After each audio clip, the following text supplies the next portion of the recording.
Good morning, my Teaserking family. Hope everybody's well.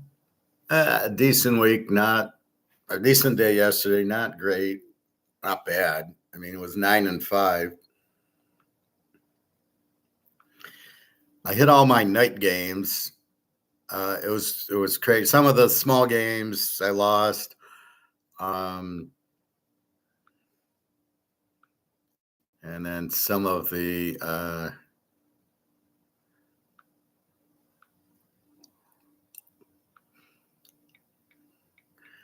games I should have locked. I almost locked Washington USC, and I had it locked, and I took it off.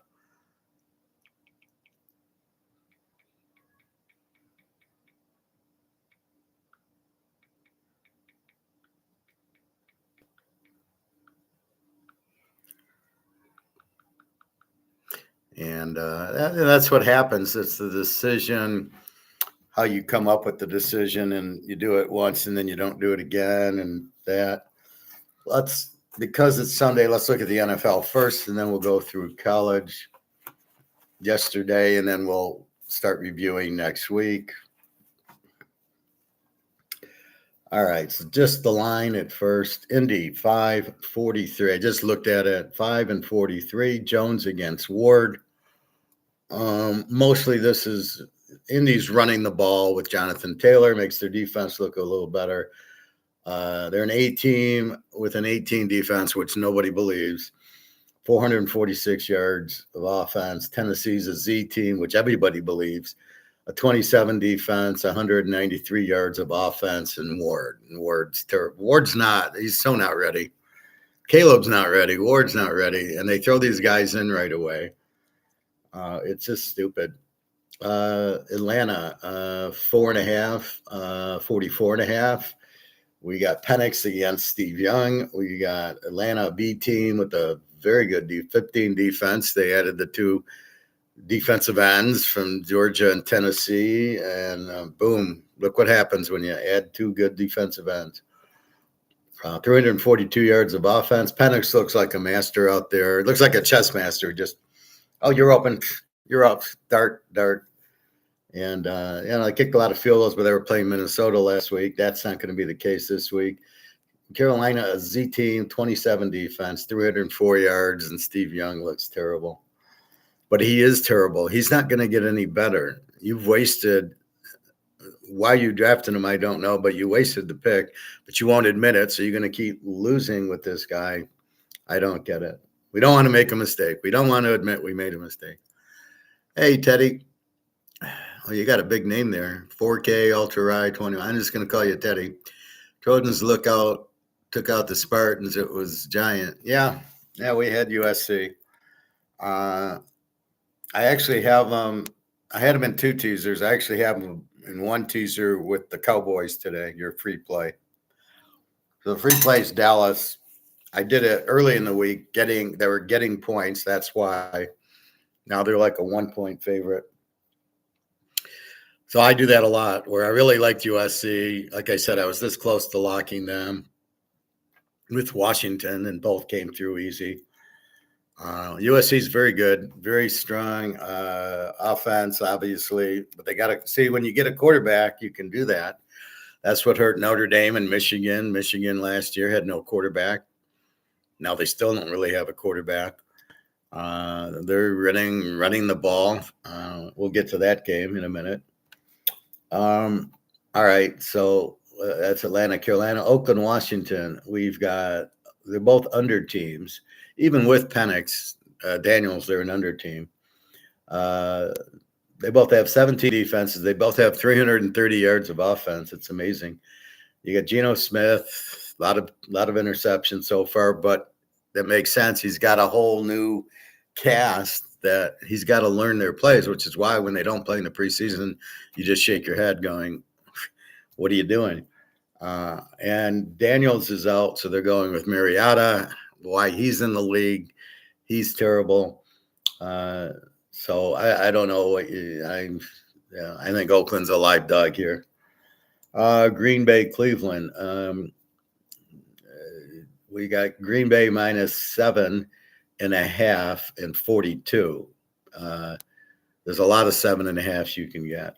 Love against Flacco. We've got Green Bay an A team with a 16 defense. Micah Parsons, they get 335 a game. Cleveland's a Z team with a 29 defense, 325 yards a game in Flacco. Flacco's throwing a lot of interceptions.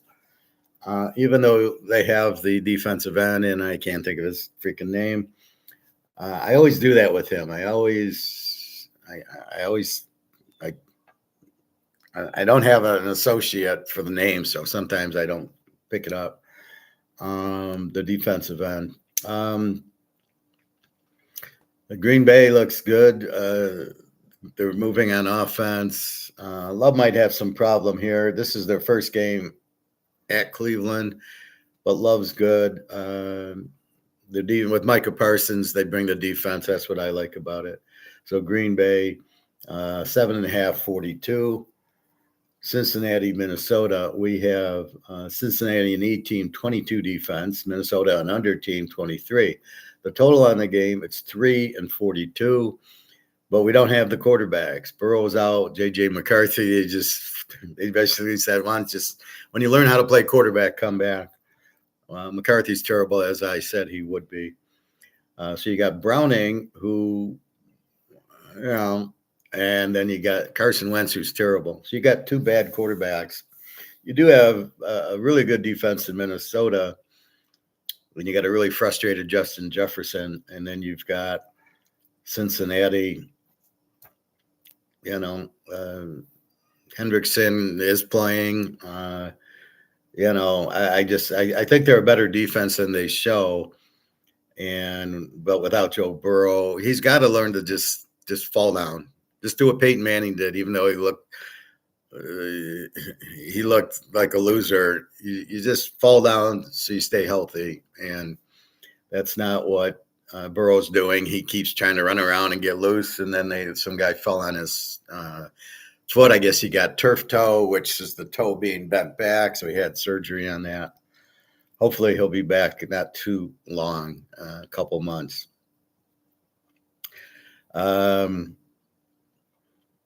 So what do you do with this game? You don't have quarterbacks. I don't know. You still have Chase.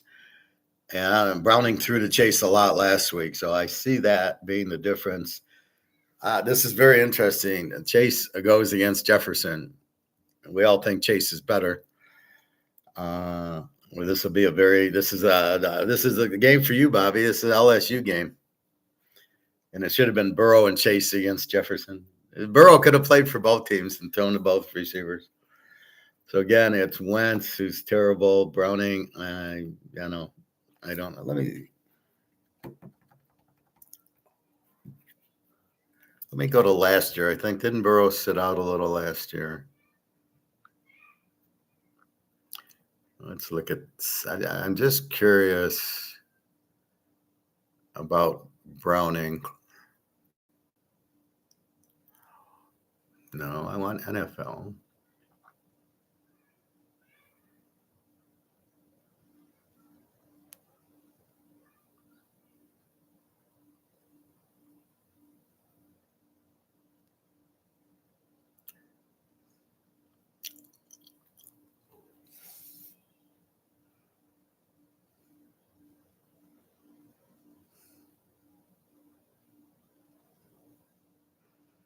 Let's see if I can ask for Browning.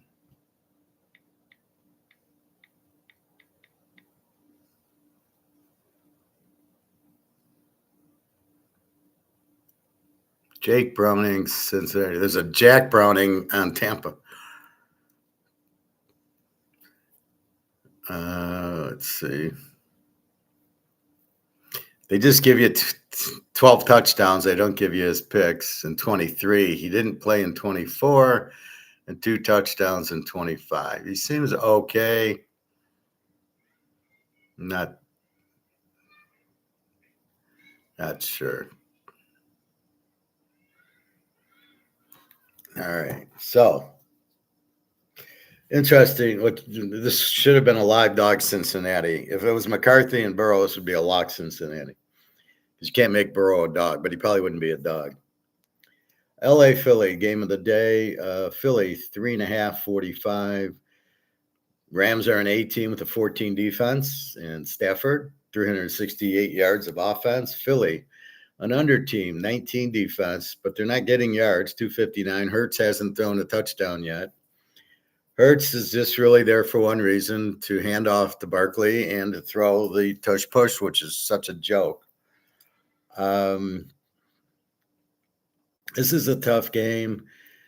3.5 Philly, 45. Most likely you want to play Philly under with a great defense, and they're going to run Barkley and no quarterback. The Rams, Stafford, he's not going to light up Philly. He's just going to be lucky to get time. They're good enough to wake up Philly, so they play a good game. So I don't know. I don't want to bet against Philly here. Pitt, New England, Pitt 1.5, 44. Pitt's an over team because their defense sucks. They got 3 injuries on their defense, 32 defense, 269 yards of offense with Aaron Rodgers. It's a lot of Metcalf, but they're not really running the ball. They're not balanced. New England, an E team, 24 defense, 335 yards of offense, and Drake May, who basically sucks.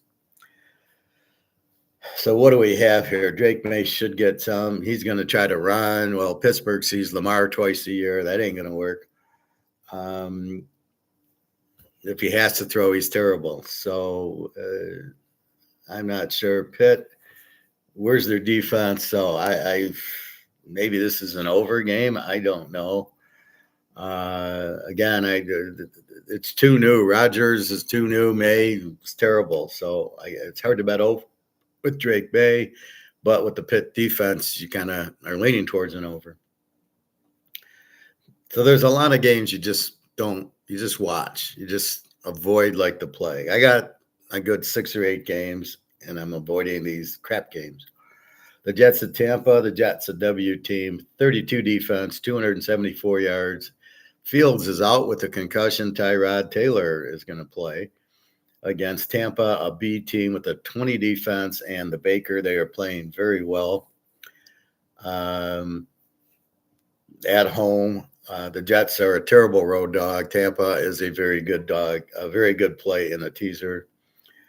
Houston and Jacksonville. Houston, an under team with a 17 defense, 266 yards of offense, and C.J. Stroud, who sucks.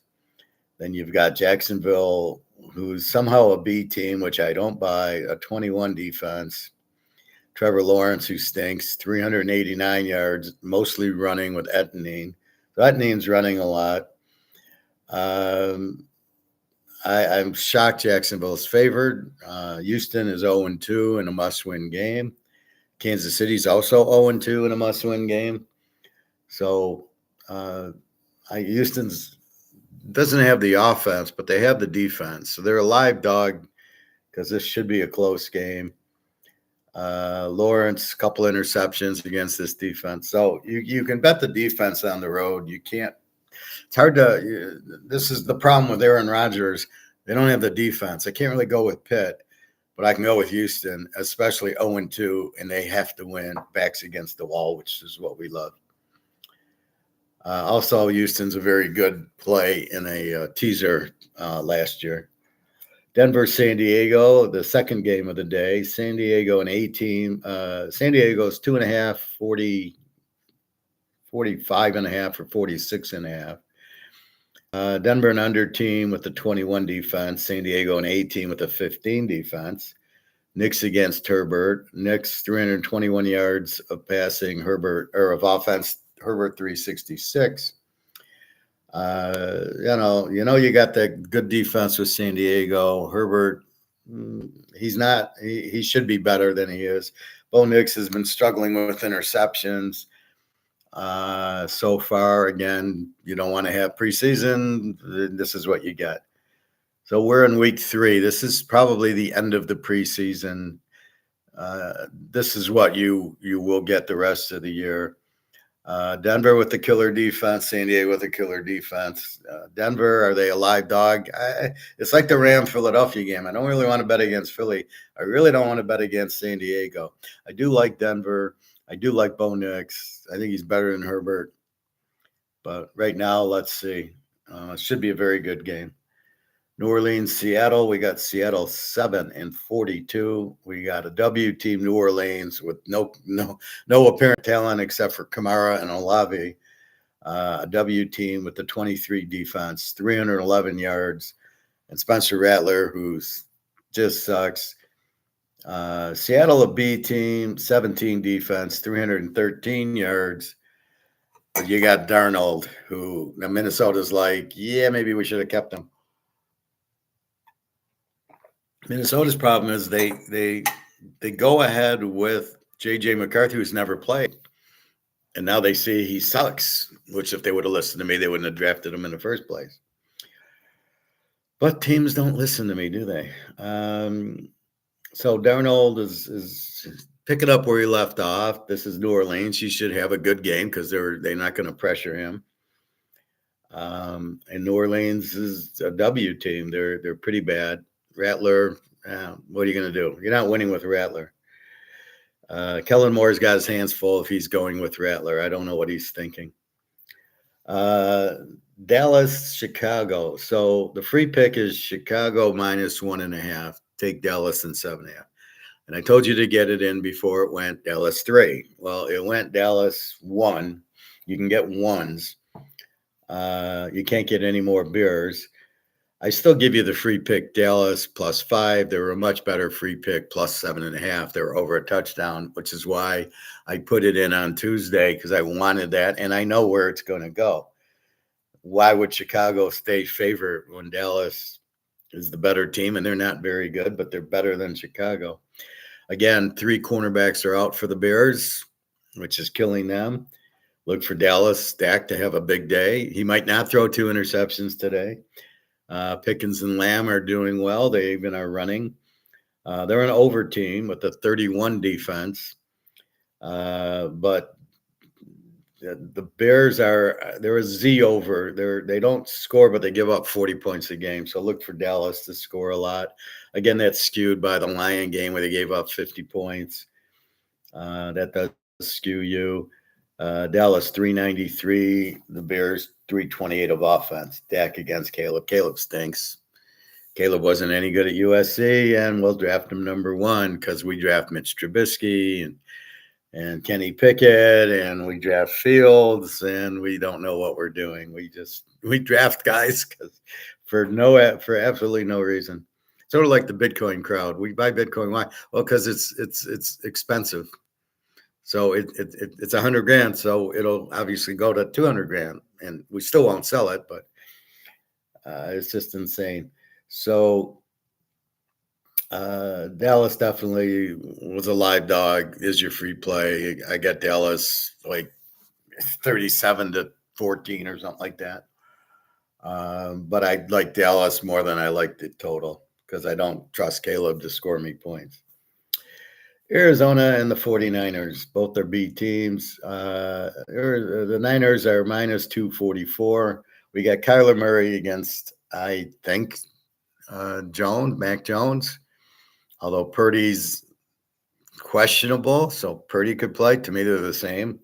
Jones showed he was pretty decent, so it's a lot of, on the Niners system, he looks okay. Arizona with an 18 defense, which I don't buy, and the Niners with the 17, which I don't buy. Arizona only getting 285 yards with Kyler Murray. There's a problem there. And the Niners 364 with either Jones or Purdy. McCaffrey will be playing. The receivers are very thin for the Niners. Their defense is very thin.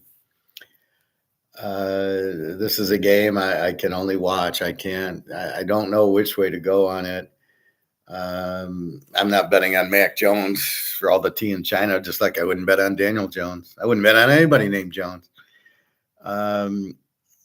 Murray's just, he had Kingsbury, and he did okay. And now you see him. The highlight of Murray is him running 20 yards for yards. That's the Murray highlight, not throwing. Um, so I don't know. I think the Niners I mean, Arizona beat Carolina and New Orleans. So you know nothing about Arizona. We're not really going to know much about them after this game. We'll know more after they play the Rams. So this is a game I would not venture on. Kansas City and the Giants, that's a whole different story. KC's an under team. Mahomes, Kelsey's just done. He has no concentration. His hands are gone. He can't get open. I don't know what he's doing. KC with the 24 defense with Spagnuolo, 321 yards. They need receivers, and so they need a replacement for Kelsey, and they need Pacheco to start running the ball. They need balance. The Giants, an over team, 31 defense. The defense sucks. 369 yards. Russell Wilson came alive against Dallas, but this is a horse of a different color. Kansas City's defense is a real NFL defense. Mahomes against Wilson. Now, the key to this game is KC is 0-2, and Mahomes is not going 0-3. It is not happening. Well, it shouldn't happen. So, maybe Kelsey gets his head on straight. He's worried about that stupid, ugly girl. What's her name? Flowers? Taylor, whatever. You got to focus on football, not girls who sing. I always love singers. It's like, really? That's like, you're proud of that? Like, this is what you do? You sing? That's it. You got nothing upstairs. All you can do is sing. You can't do Excel or computers or finance or law or be a doctor. No, you're going to sing. And you think that's a big deal. Okay. So she's screwing up Kelsey. Kelsey's just terrible. So we need to replace Kelsey. We'll see what they do. But Mahomes is not going to go. He's not going to go for 3 easily. And the Giants, with the 31 defense, Mahomes should have a huge day. And their defense should stop Russell Wilson. So this should be a KC day. That's your Sunday night game tomorrow. Detroit at Baltimore. Baltimore 4.5, 52.5, 53. We got Golf against Lamar. We got Detroit and over with the 24 defense, 379 yards of offense. And we got Baltimore and over with 29 defense, which isn't bad after the 41 against Buffalo, and 337 yards of offense. And they did shellac Cleveland, who has a pretty good defense. We'll see what happens. There's no way Detroit wins this game. This is a team Detroit loses to badly. Baltimore, Buffalo, Washington, Philly, any good team, Detroit just falls down. Defensively, they can't handle Baltimore's offense. Offensively, Baltimore will pressure Golf, and Golf falls down and throws interceptions. And you saw it with Washington in the playoff game. So that's what I got there. So, yeah, Baltimore Monday night. I didn't give you the pick, though. It's not a free pick, but wink, wink. Yeah, it is. Look for Baltimore there. Now, I have 4 locks, and none of the locks are KC or Baltimore. Love the lock. I got 1, 2, 3, 4, 5, 6. I got 7 plays. See, but I didn't play the Ram-Philly game or the Cincy mini game, which I could, or Oakland-Washington. There's just not enough data to play them.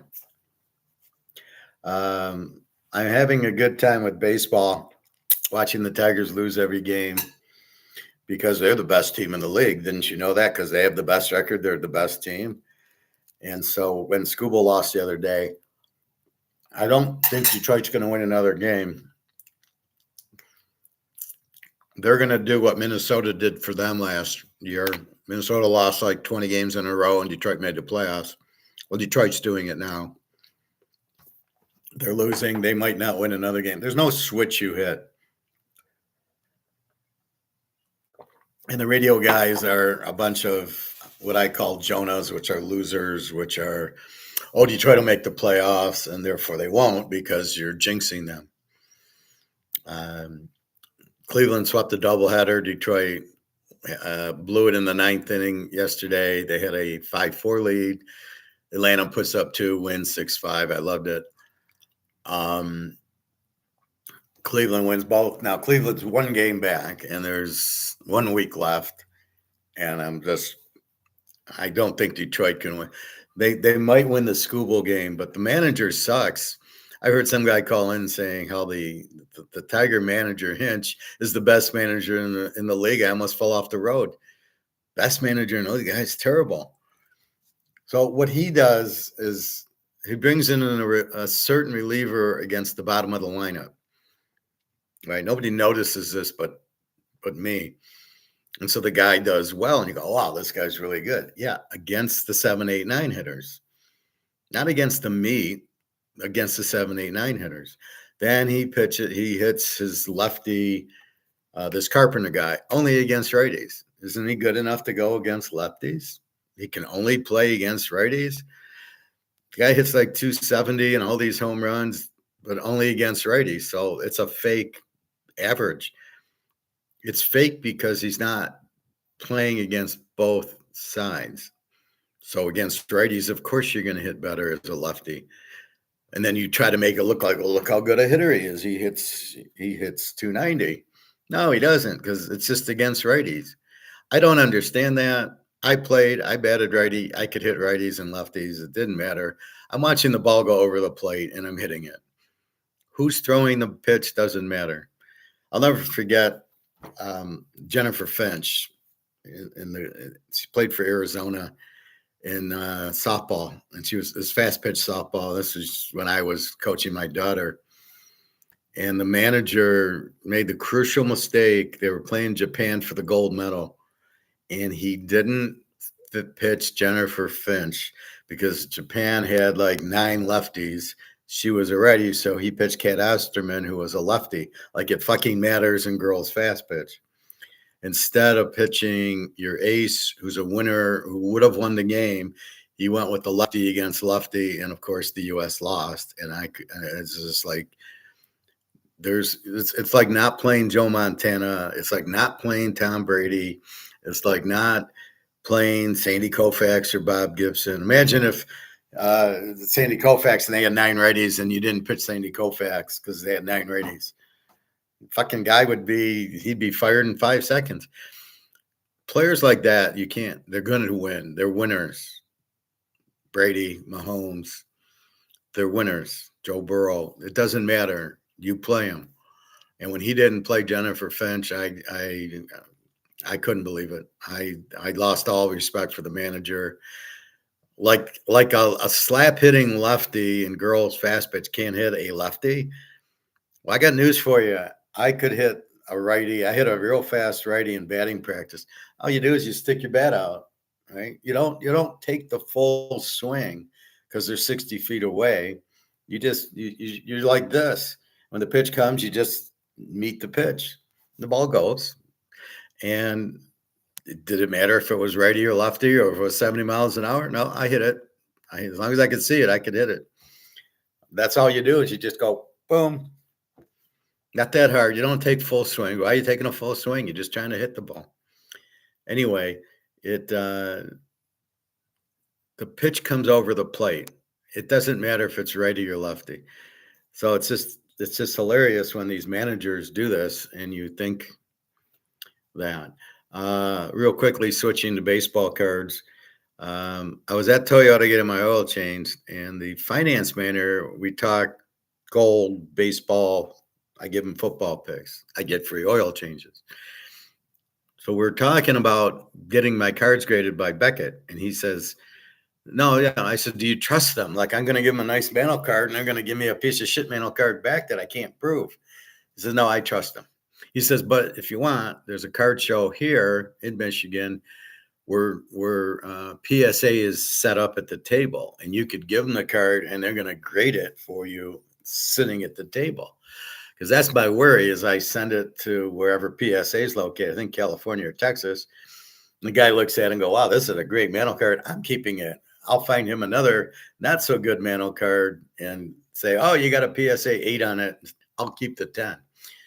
That's what I worry about.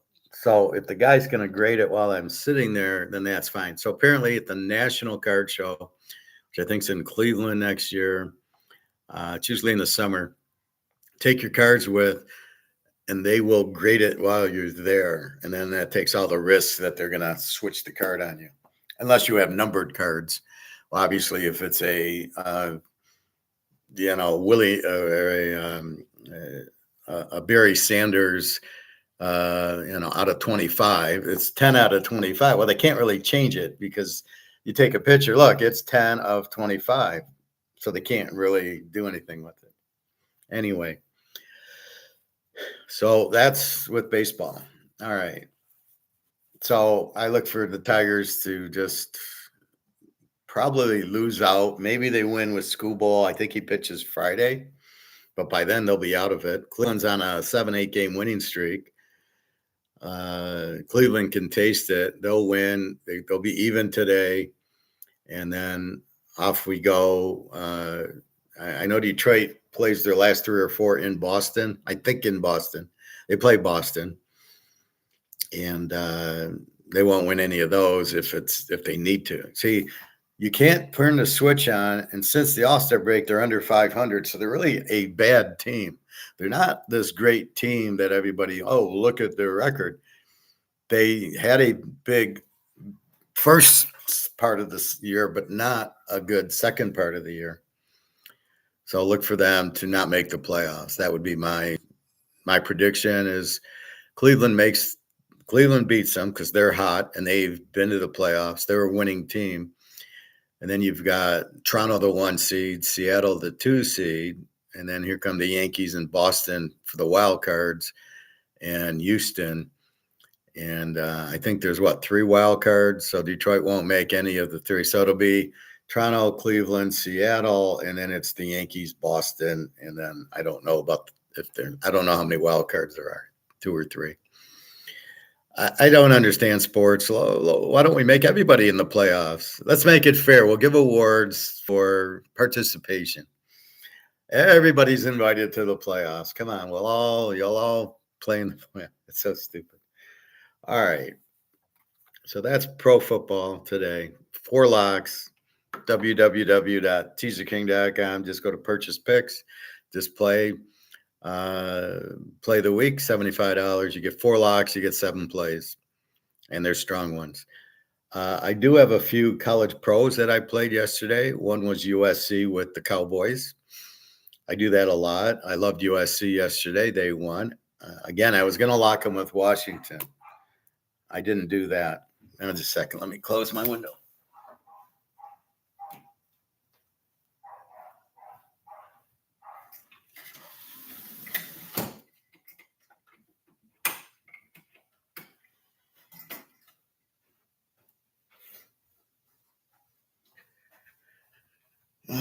The neighbors with the stupid dog that barks. They can't control him. All right. So I played USC with, I believe, Dallas. And I played a few. I think I played Vanderbilt with a pro team. And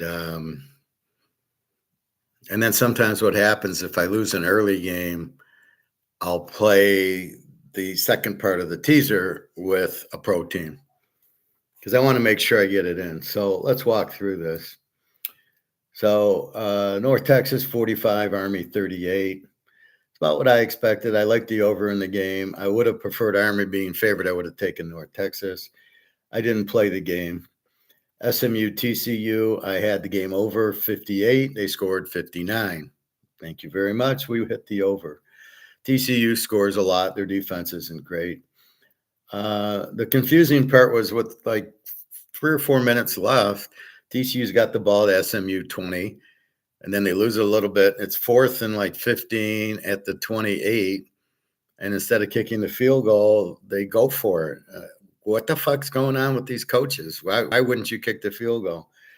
You're up 11, so get up 14. At least then they got to score 2 touchdowns to tie you, and there's not a lot of time left. Why would you just go for it? I don't get. They go for it way too much and very stupidly. But we hit the over. Thank God we had the 59, so we didn't need it. But it was crazy. A lot of strange games yesterday with very strange outcomes, which it's misreading the team. So you have Vegas 41, Miami of Ohio 38. So again, Miami of Ohio I had as a Z team puts up 38 points. I like Vegas. They would have won. They were laying 3. Again, it was a weird spread. Why were they only laying 3 to Miami of Ohio as a Z team, and yet they win by 3? So 41-38. Miami of Ohio gets 243 yards of offense. So where did 38 points come from? I don't know. Florida, Miami. I have Miami -1. They win 26-7. Miami looks for real. Florida looks terrible. Langway, I don't know why they think he's any good. I didn't see the stats on it, but Miami wins 26-7. They look good. They just, Beck looks okay. They just, short passing game, goes down the field, scores, has a decent defense. Louisville, Bowling Green, Louisville 40-17, Lane 26. That was about that. I didn't play that one. Syracuse 34, Clemson 21. Total 55. They hit right on the thing. Clemson sucks. Klubiak sucks. Everybody looked at his totals last, like 35 touchdowns. Yeah, he's terrible. Clemson, this coach has to go, and Syracuse has got a pretty good quarterback, the backup from Notre Dame, Andolini. He's, everybody, this is why you can't listen to things. You just watch them. Everybody says how good the Clemson defense is. Well, let's see. They gave up 34 to Syracuse. They don't have a good defense. They don't have a good quarterback.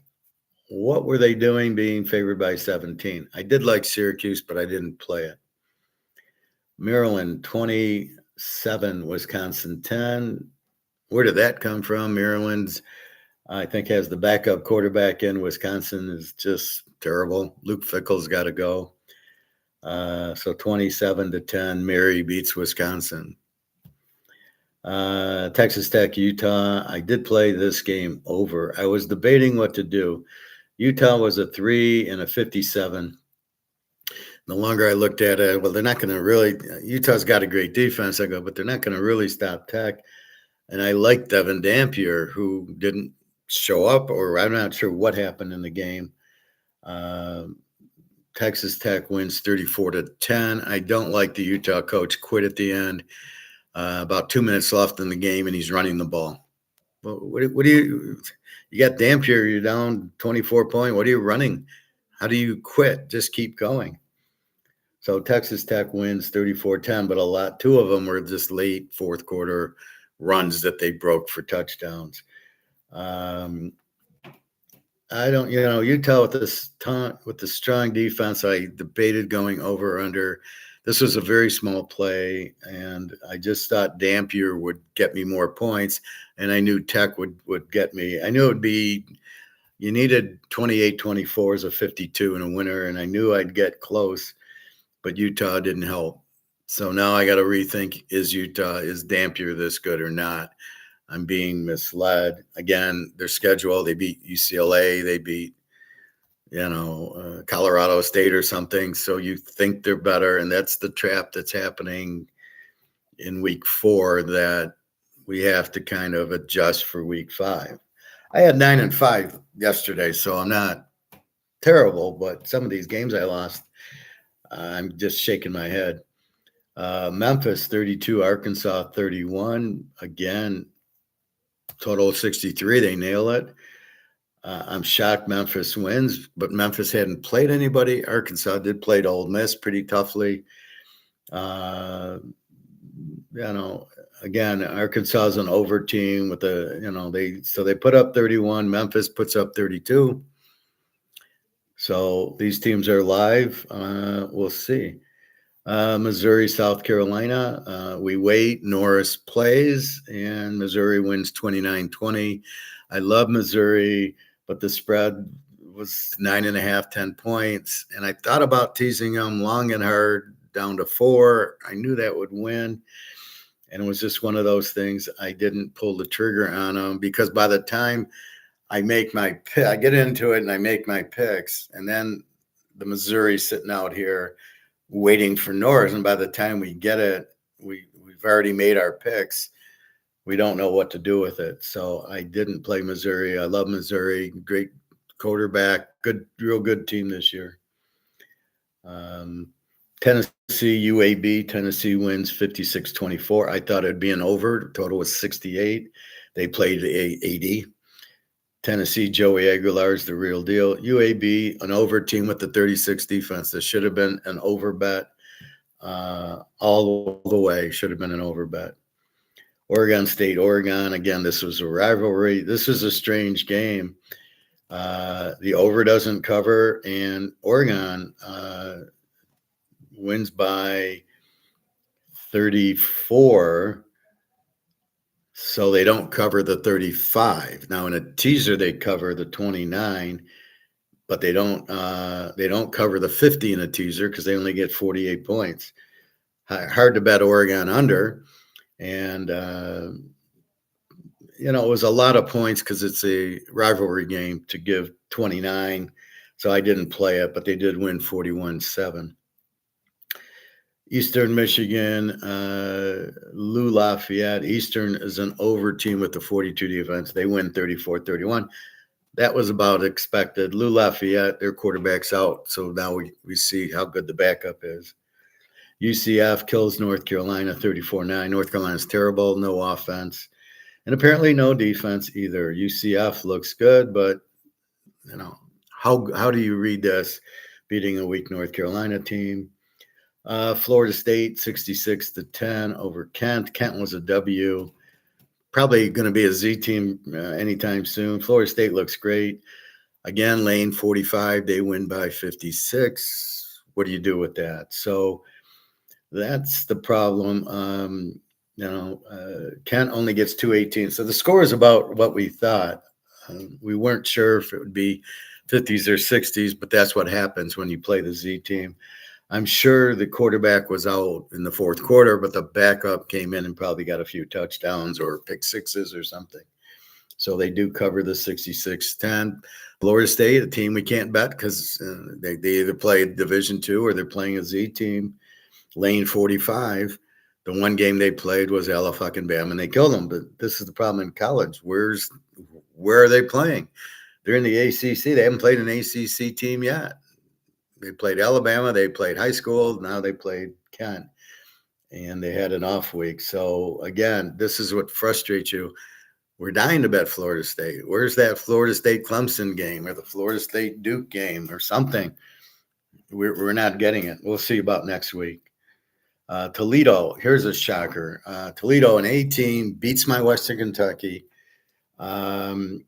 pretty badly. And now they go to Western Michigan, a Z team with a 31 defense, and Western wins 14-13. What is that? Is that a fixed game or what? I don't know. This is crazy. They're laying 14 against a 31 defense Z team, and they only score 13. Now they beat Western Kentucky by 25 points. That game didn't add up. 14 points, Z team, Western doesn't add up. It just doesn't make any sense. But this is what happened yesterday. The theories were sound. We bet Toledo based on them playing a Z team. Is Western a Z team? I would still say yes. They only scored 14 points. They don't have an offense, but where was Toledo? And I looked, the quarterback played. You just scratch your head with it. Troy and Buffalo. Troy wins 21-17. Who knows? Again, these are games you don't know what to make. You just leave alone. Auburn, Oklahoma. After pondering this game over and over and over, I ended up taking Auburn and 13, and it won. Oklahoma, good defensive team. It's all the quarterback running and throwing sidearm. It was Oklahoma, all that good. They had a lot of sacks, but the quarterback doesn't know how to really throw and look, and he wants to run Arnold. So with Auburn, you're getting a running quarterback, and with Oklahoma, you're getting a running quarterback, but the defense is pretty sound for Oklahoma. We'll look to play the Oklahoma-Texas game under. That's coming up. But Auburn, 24-17, I just took Auburn and 13, thought they're not going to get blown out, and I won with that one. Ole Miss and Tulane, this was a tough one because Tulane's a good team, but they're outclassed. They're playing SEC. They're not an SEC team, and Ole Miss beats them 45-10. Now, Ole Miss barely beat Arkansas, and they went to Kentucky and won 30-23. So against better teams, they didn't do much. So this is a surprise, 45-10. That Tulane didn't do more. Ole Miss's defense isn't great. So you just scratch your head, and this is one where now Tulane might be a B team. But in conference, they're an A team. So this is where it's in conference, out of moving up. So when these teams move up and play SEC or Big Ten, you got to be careful. And then it skews your statistics a little. Just like when they play high school teams, it skews your statistics. Michigan, Nebraska, we get fucked just before the half. Michigan gets a 75-yard touchdown run. And then Nebraska on the last play of the half throws a Hail Mary, and it works. And I knew I was in trouble. That made it 17-17. We're still winning. We're under 53. And it's at 50 with 2 minutes left, and Nebraska scores a touchdown. It's 30-27. And it's all based on the Hail Mary at halftime. If they don't get it, then this is a 30-20 game. It's a 50, and it's still under. Michigan kicked field goals in the second half. Really, they just got a couple of lucky touchdowns. They hand it off. The guy goes 75 yards. The second half, they hand it off. The guy goes 50, 60 yards. Which was surprising against Nebraska's defense. They have a good defense with Matt Rule, and I was just shocked that the quarterback did nothing. This was not the quarterback throwing. This was just handing. This is like the Rose Bowl with J.J. McCarthy. He just handed off, and they happened to go for touchdowns, and you're saying, well, look at J.J. McCarthy won the title. No, he didn't do shit. He handed off. It's the same thing here. This quarterback did nothing. I was just shocked. I was shocked this was a 57. I mean, it was like, are you kidding me? How can that happen? And it was just 2 long touchdown runs and Nebraska with the Hail Mary. This shit happens. Was it a good bet? Yes. I would have free played it every week. Every week this game goes and it's a 52. I would have free played it. This was a fluke, but that's what happens. And as my friend said, that's why they call it gambling, because you just don't know what happens. Notre Dame, Purdue, kind of exactly the way I thought. Purdue was a live one. It was revenge. Notre Dame wins 56-30, Lane 25, so they win by 26. It goes over 52, probably was the bet. Notre Dame, not much defense and a pretty potent offense from Purdue. This is what I was expecting in the USC game, 56-30. So Notre Dame was 0-2, had to win, like KC today. Had to win, they get the win. But Purdue in a revenge does play well. They got a good quarterback. Again, this is what happens. I missed the over here because I didn't get the over in the SC Purdue game, which I should have got. Did we get over yesterday? Yeah, look at Michigan State, USC, 45-31. The over was 55. They get a 76. I played USC minus 11, and I got the win.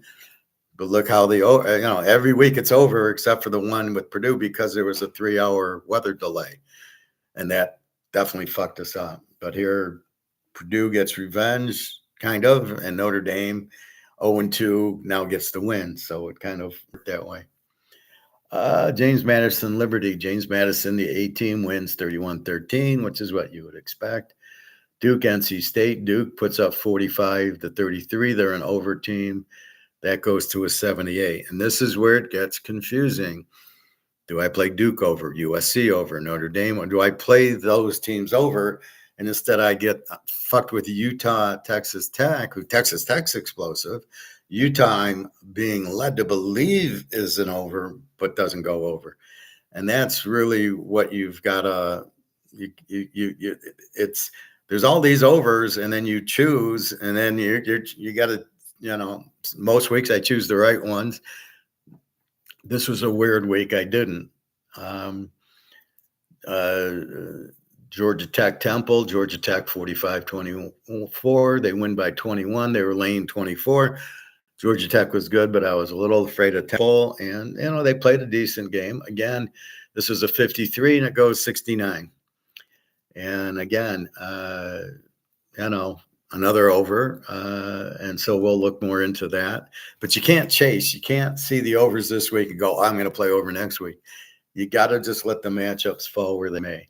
Kansas. I love Kansas. I don't play them. They lay 13, and they beat West Virginia 41-10. I'm scared of West Virginia because they come back to beat Pitt last week, but they lost to Ohio. So I'm all over Kansas. I love 41-10. I won't make this mistake with Kansas again. They go over 51, which I liked, and I liked Kansas. I think there was a 12. I liked them under a touchdown, and they win 41-10. Just a frustrating day, right? Kennesaw State 28, Arkansas State 21. Kennesaw State a Z team. They don't they don't score much. Arkansas State an over team, and yet Kennesaw State wins. That's why I don't like playing those type of teams, because you really don't know what you're getting. The stats are a little skewed because if they played a good team, they don't look like they scored. Like Mississippi and Tulane. If you looked at that, you go, oh, Tulane's not that good, but they are. But they don't show it, So if you do play those teams, which the Sun Belts tend to play the better teams. All right, Delaware, Florida International. I love Delaware, and they win 38-16, and I don't play them. I got them circled, but I don't play them. Florida International had beat Florida Atlantic. Delaware lost to Colorado, and then beat somebody decent last week, and it's 38-16. South Alabama, Coastal Carolina. I have no idea what happened here. Coastal Carolina, a Z team with the 29 defense, and South Alabama, an over team with the 28 defense, but they score, and Coastal Carolina wins 38-20. How the fuck does that happen? On the road. So this should have been a South Alabama play. I got it circled, but I don't play it. I'm tempted to. I'm going to bet against the Z team. Now is Coastal Carolina a Z team? Not in conference, apparently. So they must have played, Georgia and Alabama and not scored and looked like a Z team. That's where you get, counterfeited the first few weeks of who they're playing, and they're not scoring. Oh, they're a Z team. Now you get a better, I'll keep this score in my memory.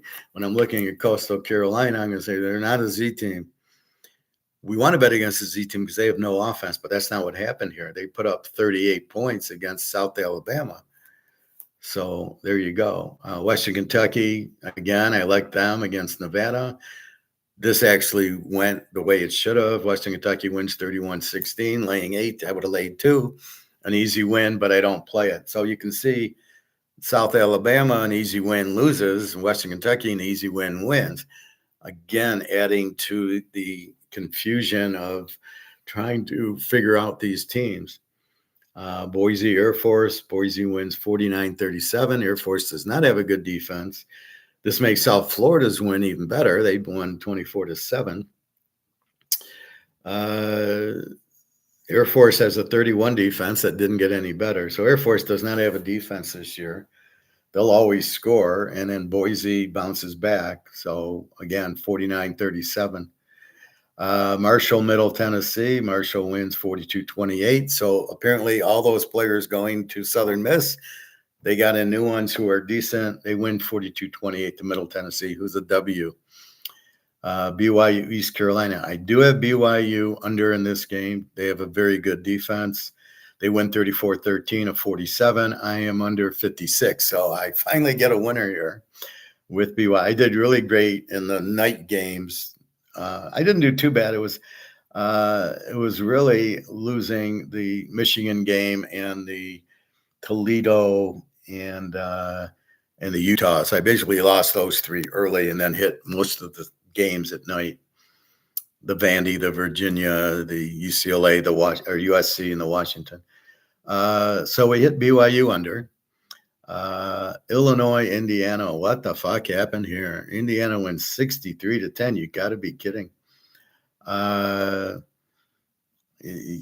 Both teams had 7 defenses. I didn't look at the under. I just looked at Illinois getting 12.5, and something weird happened because that line moved from like 4 to 5 to 6, almost like this is fixed, right? Because why are people betting on Indiana against Illinois, who's a really good team?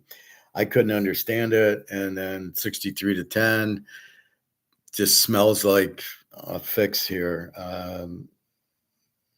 Illinois could play Ohio State and not lose 63-10, or Penn State or USC or Washington. They're a very good team. This just made no sense. So we lose with Illinois in 12.5. That happens. Arizona State, Baylor. I am thinking over, but I'm worried about Arizona State's defense. The line's only 2, so I played Baylor in 4. I play a real late teaser, Auburn plus 13, Baylor plus 4, and I win it. Baylor loses by 3, 27-24, and I'm getting 4, so I win it. And it's about what I thought. Arizona State's good team, good quarterback. Baylor, Robertson looked good. So 27-24. Stanford, Virginia. I loved it. I warned you about Stanford traveling to Virginia, and they got killed. 48-20, Virginia. Good quarterback. They're playing much more, scoring more. So they are laying 15. They win by 28. I'm laying 9. So that was an easy winner. Why I didn't lock them with Vanderbilt, I have no idea. I didn't play a lock yesterday. I loved USC. I love Washington. I love Vandy. Vandy I played in 2 teasers, which we'll get to in a minute. Lou-Tech, Southern Miss. Lou-Tech lane 3 wins 30-20. We don't know Lou-Tech enough. Southern Miss, we think's Marshall. We think's a good team, but it's going to take a while. And with L-Tech, they win 30-20. So again, we don't really know. This is why we don't bet like the Southern Miss and the Marshalls yet. Maybe later on. Washington State. I love Washington. I love their quarterback. They got a new quarterback, guys. A good runner, good thrower. 59-24. They won by 35, lane 19. I had them. I had locked Washington, USC, and then I unlocked it. I don't know why. I just didn't feel it. And sure enough, Washington. I thought they might struggle in the apple cart game, that maybe they would.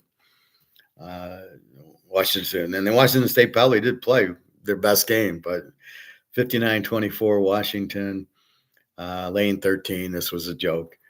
Georgia State, Vandy. I love this game. I don't know how I didn't lock it. Georgia State's a Z team. Vandy with Daggio. They win 70-21. I have Vandy in 2 teasers.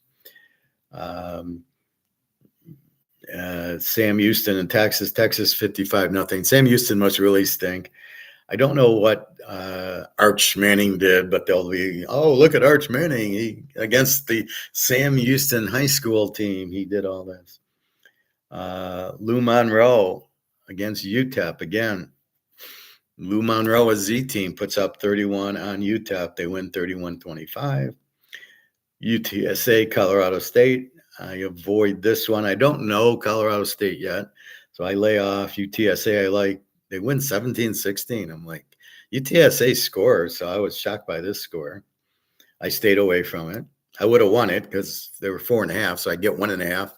They win 17-16. Prime, lane 13 wins 37-20 over Wyoming, who never has an offense and usually a pretty good defense. So this is a game Prime could win. This game surprised me. Cal is 13 over San Diego State. Cal is an A team, San Diego State a B team, and San Diego State wins 34-0. You cannot explain this. You have no idea what the hell happened to Cal, and you have no idea what happened to San Diego State. Then our USC game, as I said, I did play it in 2 teasers, and I have one today with the Cowboys. USC minus 11. I knew that was a joke. So much so, I didn't even look at the over. Michigan State playing at 11 o'clock at night. So USC wins 45-31 by 14. We're laying 11. It went to 18, so it's also 12, but it's also we win by 14. Michigan State with the 23 defense. I didn't know Michigan State could score that much, and I'm still learning USC's defense. So therefore, it's USC putting up a big number with the quarterback who I like. And then Fresno State 23-21 over Hawaii, which is who knows? Fresno State's just running their quarterback. Kurt Warner Jr. is not very good. Hawaii with their quarterback, they're a decent team. 23-21. No desire. Didn't play it.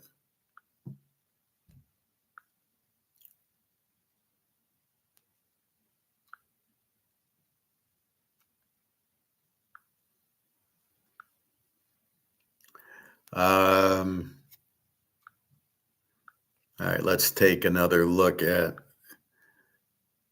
the pro line, see if anything moved. It's 12:10. Game start in an hour. Is there any new injury news? Let's take a look. Brock Purdy injury update. 49ers will sit.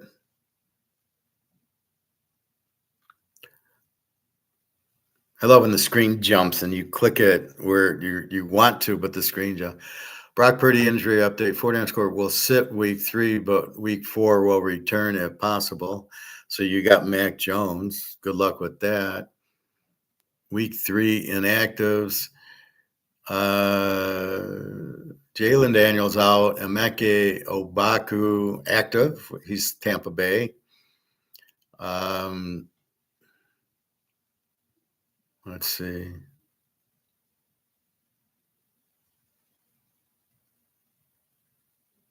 Well, we know Cincinnati and Minnesota quarterbacks are out. Burrow and J.J. McCarthy. That we know. Justin Fields has also been ruled out, which we knew. Jalen Daniels has a knee injury. He's trying to recover and did not practice. We're out Thursday, so he'll hopefully play next week, but we're not sure. Brock Purdy is dealing with turf toe, which is what Joe Burrow has, and he's out.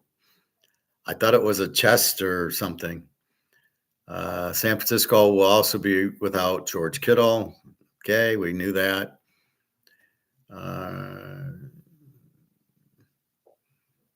Let's see. All right, so that's it. So nothing really new that we didn't know. Let's look at the lines. Is there any difference in lines?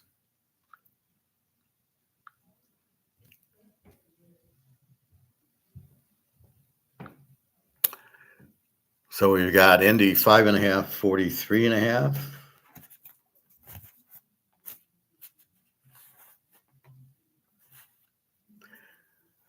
We'll leave it at 5. Either you like Indy and you think they're real with Daniel Jones, or you're betting against Cam Ward. Good luck there. Atlanta 5.5, 44.5 to Carolina. Penix looks good. Steve Young still looks like crap. Oakland, Washington, both quarterbacks are out. Or no, Geno Smith's playing. Daniels is out for Washington, and they're going to go with Mariota. Good luck with that. He'll try to run. Oakland, offensive line and defensive problems. You got Chip Kelly as your coordinator, and you got Coach Pete. They're probably going to run Gentry a lot. You got Brock Bowers is playing. 2.5, 43.5. Uh, Green Bay 7.5, 41.5. You can still get. Uh, Green Bay looks great. Cleveland, Flacco, you know, they got problem. They got a lot of new players. You got to get continuity. When you don't play in the preseason, that's when it hurts. Uh, we'll see. Micah Parsons has been huge. We'll see what happens there. Minnesota 341.5 to Cincinnati. Again, Burrow out. McCarthy never should have been in, out. Carson Wentz against Browning. Browning's much better quarterback, and he's not very good. But you can't bet on Carson Wentz. He's terrible. I don't know. Why didn't they sign Darnold is the first question. I mean, they went 14-2 last year, or 15-2, or 14-3. They missed the 1 seed by 1 game, the last game with the Lions. Okay, he lost, but he wasn't going to win that game. And then he loses the playoff game. Well, but at least he got you there. Where McCarthy, he didn't do shit at Michigan. They put up these stats. Well, he's like 60-3 since high school or whatever. Yeah, but he's not a good quarterback. You can put up all the stats you want. He's not a good quarterback. So interesting game here. The Eagles 3.5, 45.5 over the Rams. Good luck with that one. Pitt 1.5, 44.5 with New England. Aaron Rodgers. What do you do? They lost to Seattle last week. Pittsburgh, New England's terrible. What do you do? I mean, basically, this is the question. At what point you got to see the defense of Pitt start playing? Probably will against here because New England's so bad offensively with Drake May. So we'll see. Tampa Bay 6.5, 43.5. And Baca is playing. You got the Baker who's playing, and the Jets are a very weak team, very weak on the road. Tampa's very strong in a teaser. Houston getting 1.5, 43.5 to Jacksonville. I will call Jacksonville a weak favorite, and Houston is 0-2 and a must-win back against the wall game. The San Diego 2.5, 45.5 against Denver. What do you do with it? You got very close game, strong defensive game. Herbert against Knicks. Knicks has been struggling with interceptions. Again, this is like the LA Philly game. Maybe you tease the dog on it. Maybe you go under on it. I don't know. Seattle 7.5, 41.5. New Orleans is not going on the road and winning with Spencer Rattler. Seattle with Darnold. Looks like he'll do what he did last year. Will play good until there's a big game, until they play the Rams, and then he'll choke away. Dallas, your free pick is now 1 and 1.5. Still play them getting 5 to the Bears. They're much better. They're not going to stop Lamb. They got 3 cornerbacks out, Chicago, and you got Lamb and Pickens for Dallas, and Dak's playing well. They're running. Defensively, they're not that strong, but the Bears don't have an offense, certainly with Caleb. The 49ers, 2.5, 44.5. McCaffrey's playing. Mac Jones is playing, who didn't look too bad last week. Kittle's out. The defense, I don't know. Arizona is not very good, so we'll see. Arizona's misleading because they beat Carolina and New Orleans. That doesn't say, oh, wow, they're a great team. They're 2-0. KC 644.5 to the Giants. Lawrence Taylor is not playing in this game. KC's 0-2 in a must-win back against the wall game. They can't go 0-3. San Diego could easily win and go 3-0, and they'd be 3 games back. They have to win this game. And Baltimore 4.5, 53.5. Baltimore is chasing Buffalo and San Diego now, it looks like, for the 1 seed, and Detroit. They couldn't handle Green Bay. They're not going to handle Baltimore. This is not a game you bet Detroit in. So anyway, that is week 1, so it hasn't really changed. Let's go to college football and take a look at week 3. Week 5. Jesus. I'm in week 3 in the pros, but week 4 in college. Now we go to week 5. We start with Army and East Carolina, a very good game. Florida State goes to Virginia. Now we finally have it, and this will be curious. Virginia, with their offense, should be able to move on Florida State, but we'll see. Florida State, the running quarterback, so this will be an interesting game. TCU, Arizona State. We saw Arizona State hold, what was it? Baylor. So I think it was Baylor yesterday. So we'll see. Yeah, it was Baylor. So we'll see what they do with TCU. Houston comes into play against Oregon State.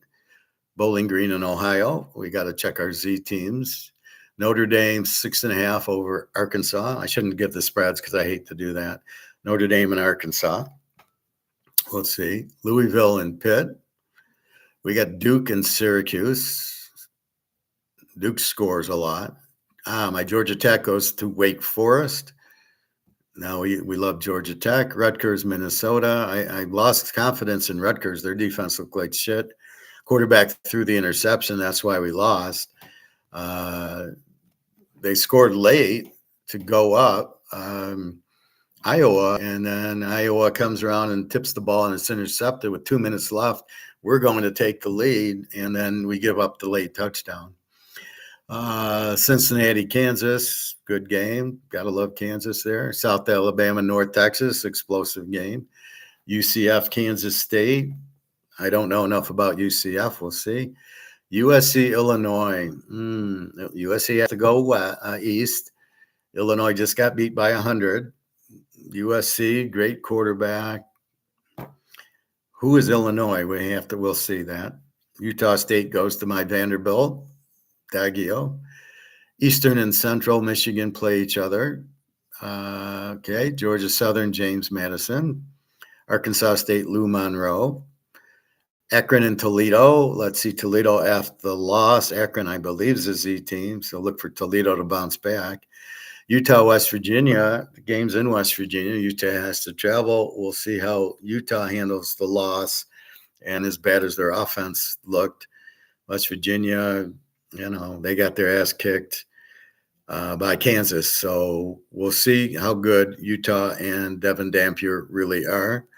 San Diego State goes to Northern Illinois. Now they just beat Washington, or who did they just? They beat Cal at home, 38-0. Now they're going to Northern Illinois and they'll lose 13-10. And you're like, how did that happen? Cal goes to BC. Look out. Cal traveling all the way across the country. UConn and Buffalo, close game. Indiana goes to Iowa. Indiana's favored in this game.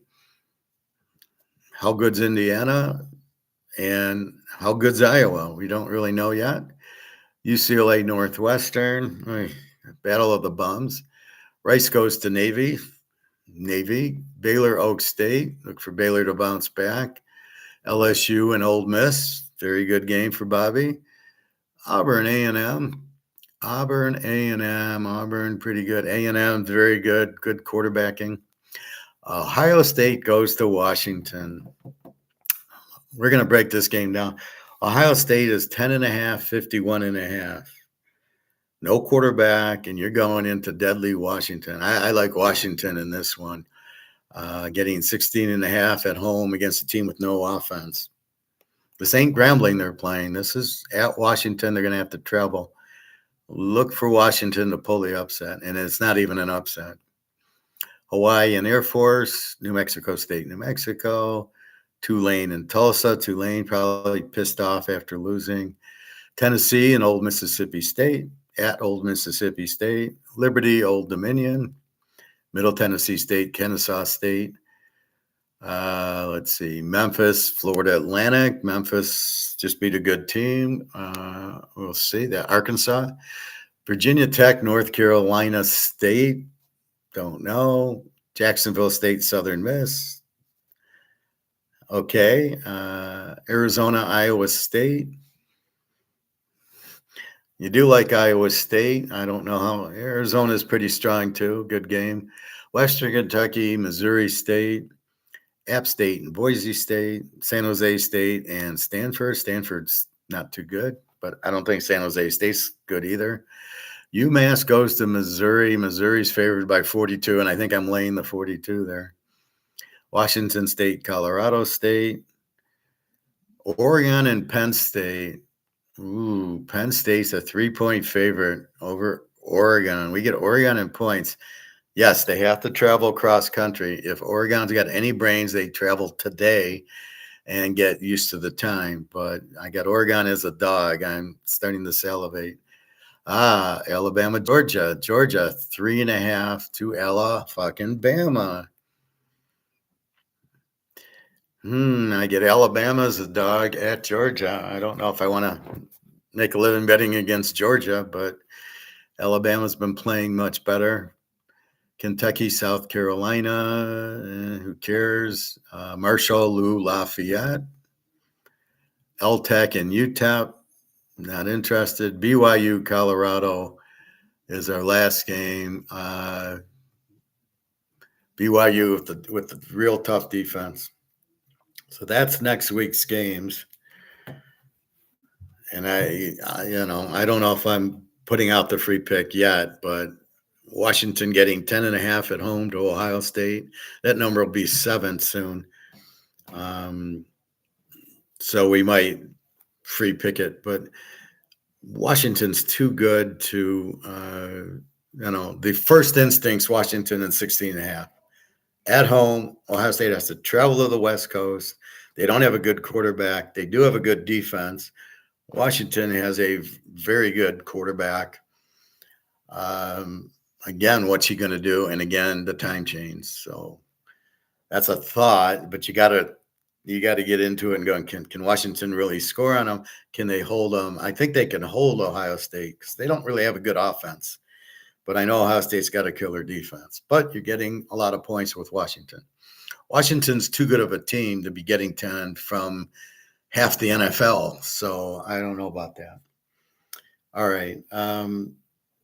Talked to my friend in Vegas about what we talked about yesterday here with Vegas looking for a second market that doesn't exist. They think that the whales are a separate market. They think, well, the whales will pay for it. The Silicon Valley people don't mind paying for parking and resort fees and everything else. Bullshit. We asked Bobby on here, who's a Major League Baseball player who gets $1 million a year, and he said, I'm not going to pay for it. He's a whale as far as I can see. I'll have him ask Ric Flair next time he sees him if he has a problem with that. So I talked to my friend and he says, oh, guess what they're doing in October? Caesars is not going to charge parking or resort fees, or they're lowering them, but just for a month. And I said, that's ridiculous. They need to just kill it. They're not going to get, people aren't going to go to Vegas if it's still $20 parking and half for the resort fee. They're still not going.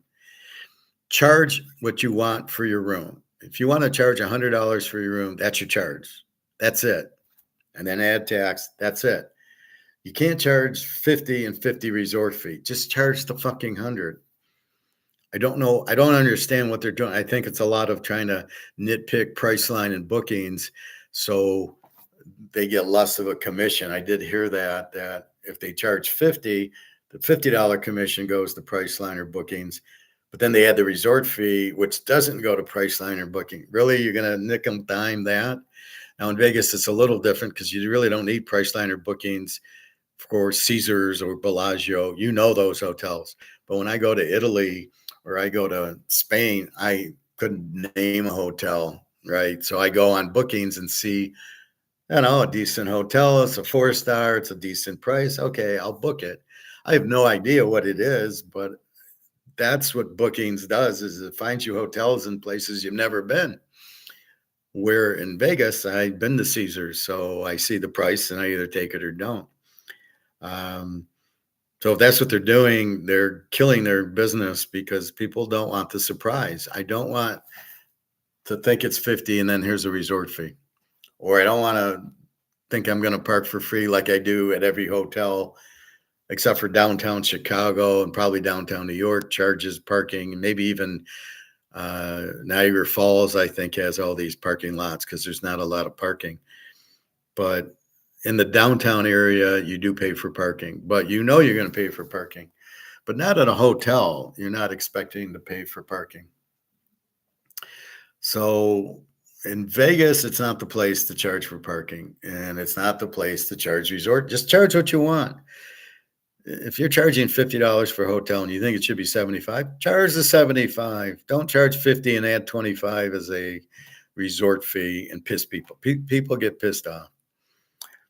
So let's see if Vegas is starting to listen to me and starting to realize what's going on and how to remedy it. The way Vegas can get back is to back to $20 buffets, no more parking, no more resort fee, lower your drinks.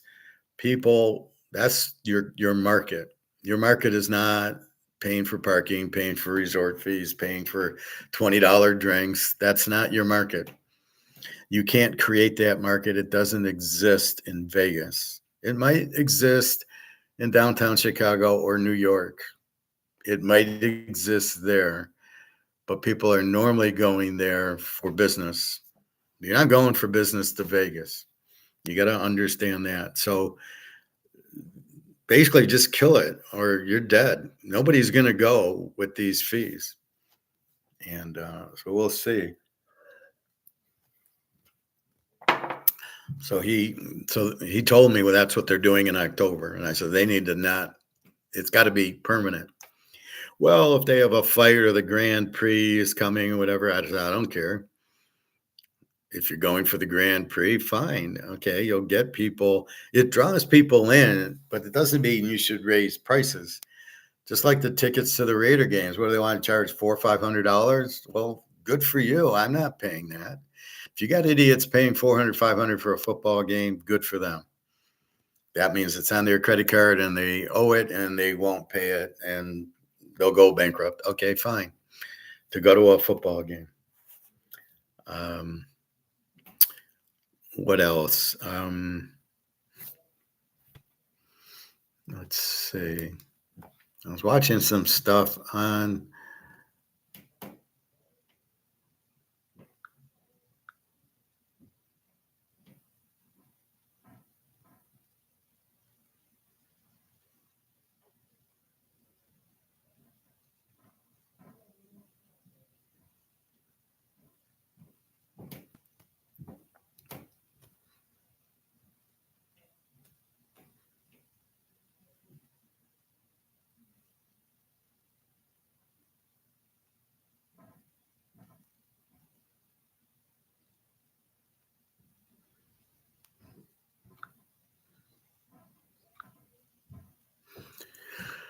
let's see, do I have anything? Nobody can afford to eat there. We looked at Mark McGuire. France is bankrupt. The UK is bankrupt. Germany is bankrupt. Italy is bankrupt. Basically, all the Europe countries are bankrupt. We watched Alligator with the debt trap. Disney World attendance is empty. Vegas is over. So what you've got is the most critical is the money's not worth anything. This is the hardest concept for people to understand. I have $100 bill. How can it not be worth anything? Because the value of the 100 or the value of the dollar won't buy you anything. I went and got 2 steaks and my olive oil, my bottle of olive oil, and a couple of avocados and something real tiny, and it was 50 bucks. The steaks were 13 a pound, so I got them on sale. And the olive oil is $20 for a big bottle, which I eat every day with my lemon, and I cook it with my eggs. So, I could switch to a smaller bottle and a different brand if I need to. But this is on sale. This one I get for $20. At Meijer's, it's $30 for the exact same bottle. So at my expensive grocery store, for some reason, this is always on sale. So I don't argue. I take it for 19 versus 25 or 30 at Meijer or Walmart or any of these grocery stores. So that's the hardest thing. I bought 9 ounces of silver, and point being, at my guy, no 1099, happy times. At my guy, you get 97% on a American Eagle, 1 ounce of gold, probably an ounce of silver, probably a half quarter ounce, whatever. So it's 97, but the Maple Leaf and the Cougaran is 95%. So I've been buying the Maple Leaf Cougaran at $60, $70 cheaper. And now here's where I reap the reward. I'm going to get 95% of that back versus 97 for the Eagle. But the Eagle, so in real terms, let me do some math. All right, hold on one second. I'm going into my spreadsheet. Hey, David, good morning.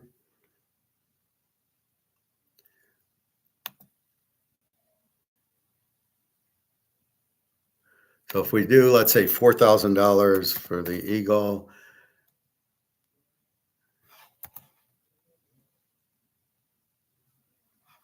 and we multiply it times 0.97, I'll get 38.80 for it. So it is 97% is a lot that you lose. So 38.80, if we do 95%, it's 38. So he's taking, it's funny, he adds $100 premium and he takes $100. So you're giving him $100. So if you sell it for $4,000, you figure you're getting $3,900. If it hits $5,000, it's $4,850. So he's stealing back the $100. So in other words, when I buy, it's spot plus 110, and when I sell, it looks like it's spot minus 100. So 97% it sounds like, oh, I'll get most of it back, which you will, but you look, the problem is if you do find somebody who gives you spot, is he going to 1099 you? So if he doesn't 1099 you, okay, I paid $1,700, I get $3,900 back. Okay, but you go in knowing you're going to lose 100, right? That's the point you have to realize. And when the shit hits the fan, it might not be 97%, it might be 99 or even, because he'll need inventory. There won't be inventory. He had no gold. So when I bought 9 ounces of silver, he had no gold in his case. I says, you have no gold? He says, nobody's coming in and delivering it. But what happens is people who have gold are going in and selling it for the money. But everybody's already done that at 2,500, at 2,600, at 3,000. Nobody has gold to sell now, or people like us who aren't looking to sell it. And so he doesn't have any. Now he says, I can go buy 10 ounces, but they don't want, they're waiting to do that. I'm like, what are you waiting for? It's only going to go up. You can get it now for 30. He pays $50 over spot. But you got to understand, this is in a grocery store. You're not hearing this, but if they bring in Oreo cookies, they're marking it up probably 100%. So don't be surprised that they mark the gold up 100. And if you sell it to them, they're basically also keeping 100 of what they're selling to you, even though they're going to sell it for 100. But that's their business. They're bringing in inventory to sell, so they want to pay as little as they can for the inventory. So keep that in mind. But we're really not looking to sell, but it is good that there'll be no 1099. Now, will all the places do it? Probably not. But we found one that will. And then as it gets more and more expensive for gold, he might just need the inventory, and therefore he's competing with these other stores, might not do 97%. He might just say, I'll give you spot for it. And so therefore you'll get the full 4,000, let's say. and not pay the 100. And he'll market on the other end people who need gold. He'll just charge them $150 instead of 100 for that. So we'll see as it gets nearer, there'll be less and less gold. So what's happening is the demand shoots. All the BRICS countries, even the US is starting to buy, and that. So all these demand for gold is huge. There's no more supply. It's not like you can just open up a mine. So the supply is limited to you have five, right? You have 5 ounces of gold. That's it. But there's 10 people wanting it. Well, I can't produce any more than what I have.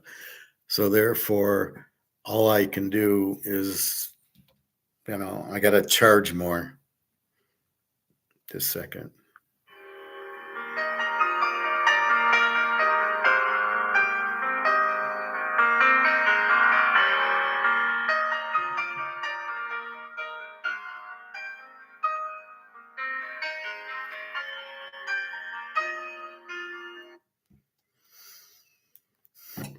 Anyway, all this potential spam crap. Oh, you want new windows? What are you talking about? You want a roof? You want a shower? I don't know where they get it from. It must be AI doing its thing. So that's the problem. There is the supply of gold so limited, but the demand's more. So when there's more demand, so like I say, if I have 5 people wanting my 3 ounces here, I get to charge more because 5 people want 3. Therefore, the price goes up because the demand's high, and that's what's going to happen, and the price will go up. So he'll need more supply. That's the thing. So if he needs the supply, what's he going to do? Right? He'll take it at whatever he can do to get it at cost. Because he has to pay $50 if he gets it from the treasury. He's $50 over spot. So he'd rather get it for spot than pay 50 over. So if I come in with some gold, he's going to want to, he'll give me spot for it, which saves him for 50 over. And it's more of a benefit if he gives me spot than if he gives me 97%. So it's his little game. They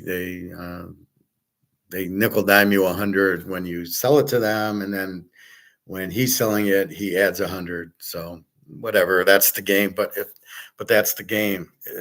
Also, is if you want it, you're going to pay 110 over. Now, will that go up? Probably, because there won't be a whole lot of gold. It's drying up. So you have to understand that. And that's why the price keeps going up and up and up. I see resistance at 3,700. I don't understand it. If we look at the gold price,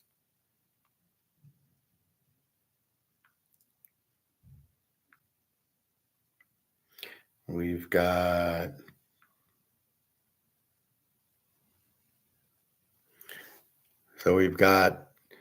gold at 3685. But when it hits 3,700, for some reason, it gets the sell options start going into effect. Why? The cat's out of the bag. This is not 2000 anymore. It's 3685. Nobody wants dollars. Anybody that understands wants this, and they want the silver, which broke 43. So I got lucky. He gave me the silver at 44. Jesus Christ. What is the AI team is busy contacting me. Fortunately, the phone tells me potential spam, so I know it's I have all my friends in by their names, right? Bobby, Luke, whoever.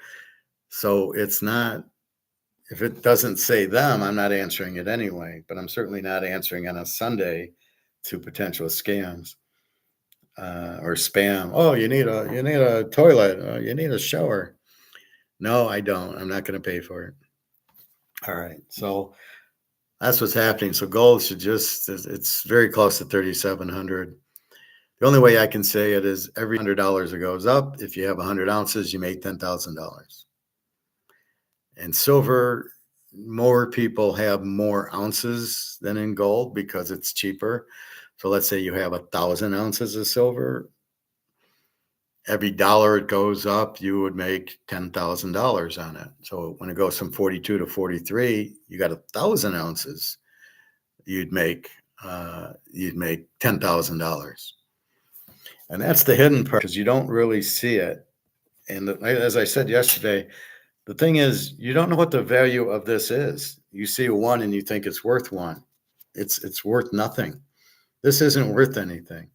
But you see this five on a euro note and you think, oh, well, this is worth five. But what does the five buy you? Nothing. So it's really not worth five. The value isn't worth anything, right? This wouldn't buy you a cup of coffee. All right, as the prices go up because of the inflation, because they're printing the money. And that's really the key to it, is understanding that the money doesn't show the value. So your ounce of gold says $50 if it's an eagle, but now it's 36.85 for your ounce of gold. You go to the store, you pay 37.95 for it. That's your ounce of gold, right? So you have that, but you don't put two and two together saying, oh, this is now worth 36.80. If I have 100 of them, it's worth, 30. If I have 100 ounces at, let's call it 3,700, I got 370,000, but I didn't pay that much for it. I might have paid 1,000 an ounce. So I paid 100,000 and it's worth 370, but you're not, you have to be cognizant of the value of your gold has gone up, right? Even though it says 50 on it. And you have to be cognizant that the value of this has gone down. So the $5 is worth maybe 50 cents. Your $100 bill is worth $1. Oh, that can't be right. Yes, it is right. Why? Because they keep printing it. Because the government's too large. They got to pay the debt, 37 trillion, the interest. So they got to keep printing all this money because they make $1 billion but spend $5 billion. I'm just throwing numbers out just to prove the point. They're not taking in as much as they need to spend. So they do treasuries, but nobody wants them. So they just print the money. So they're printing money to cover their expenses because the government's way too big, too many people working. They can't afford the pensions they do. And then your debt, your Social Security, Medicare, your everything is it's too much. There's too much spend and nothing's coming in because the generation's getting older. So now they're asking for Social Security and they're not working and paying taxes. So they're trying to get you to pay a tax on Social Security, which is a joke because we've already paid tax on it. So that's their problem. So they're getting less money in, and yet the costs are going up. Now, this is every country in the world. This is not the U.S. It's Europe, it's Asia, it's Africa, it's South America. And that's why the incredible rise in gold and silver will happen. It hasn't even happened yet. Will happen because every country's dollar is worthless. They got to keep printing money to cover all their expenses because because of World War II, all the baby boomers in the whole world are all getting older. They're not working anymore and they're pulling their Social Security. And so the government's getting less money in, but their spend's going up. They can't afford it. They got to print, which makes their money worth nothing. Hence, everybody running to buy gold and silver. It's happening in Russia and China, and Singapore as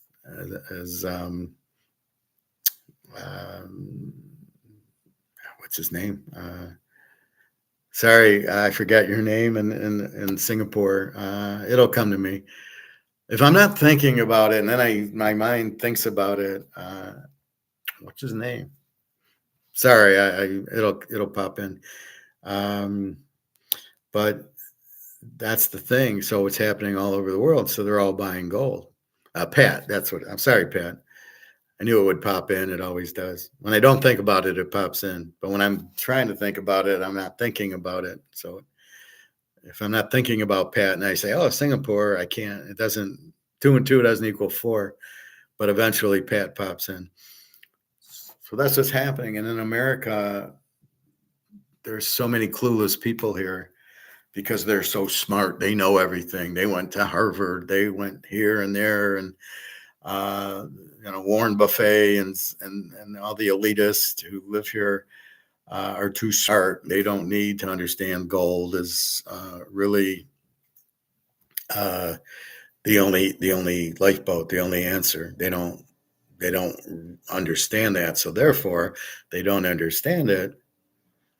They won't listen to it. But that is their problem. They need to understand.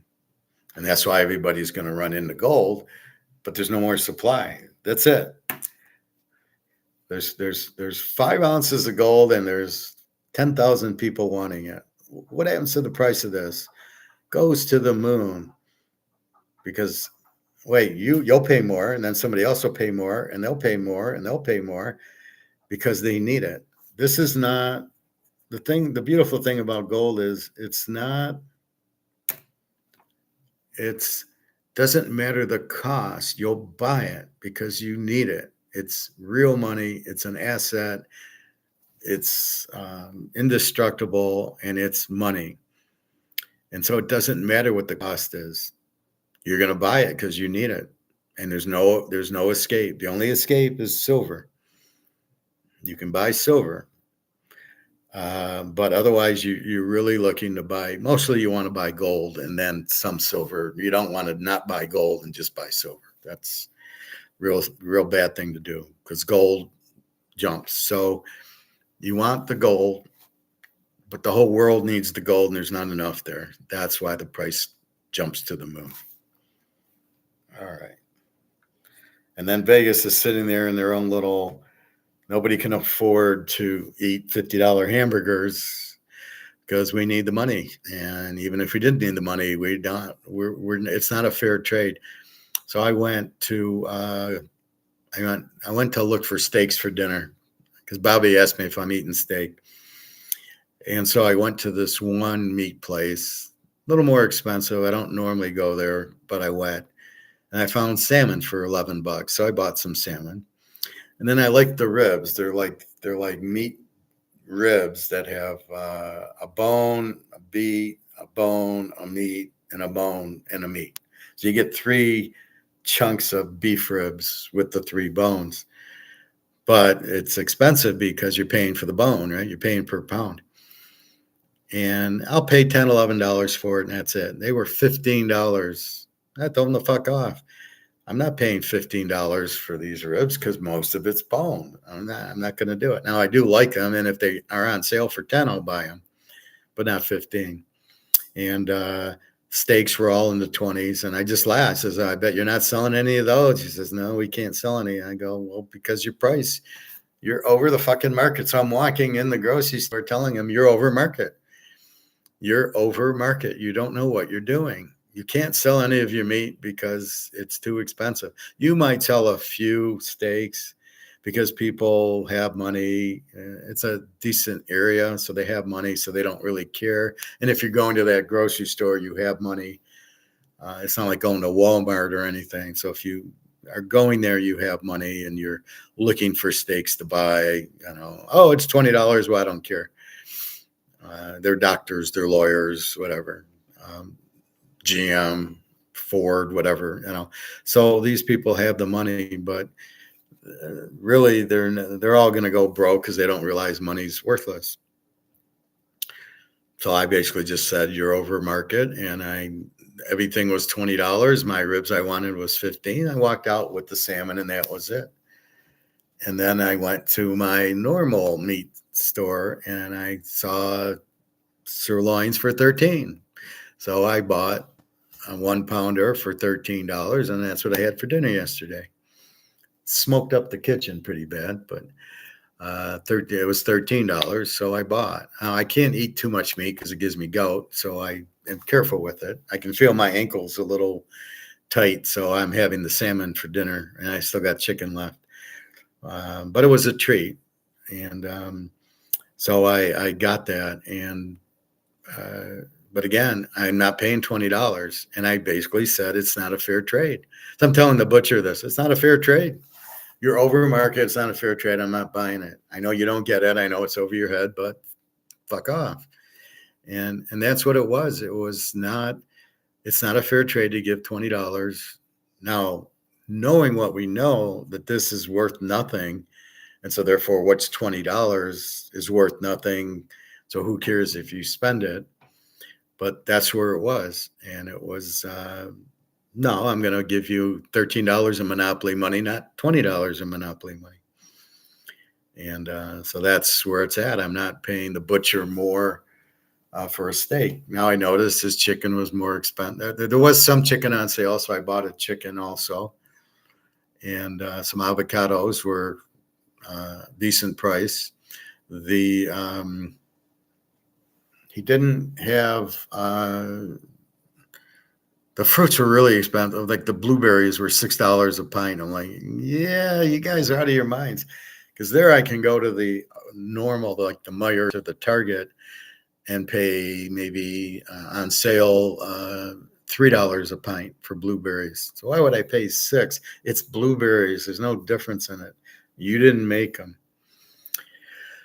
Anyway, so that's what happened yesterday at the store. Again, so it was nice going to the guy goes, where were you? Where have you been? I says, well, I'm not working, and I bought. I'm just sitting, relaxing, waiting for the price to go up. I mean, that's all I'm doing now is waiting for the price to move, and then just hold on. I mean, that's it. So anyway, that's what's going on. I'll let you get to your football. Free play is Dallas. It was, if you listen on Tuesday, it was 7.5. And that's when the play was put on. And I did play USC -11, Dallas +7.5. So I do that. 4 locks going today. So get in on those.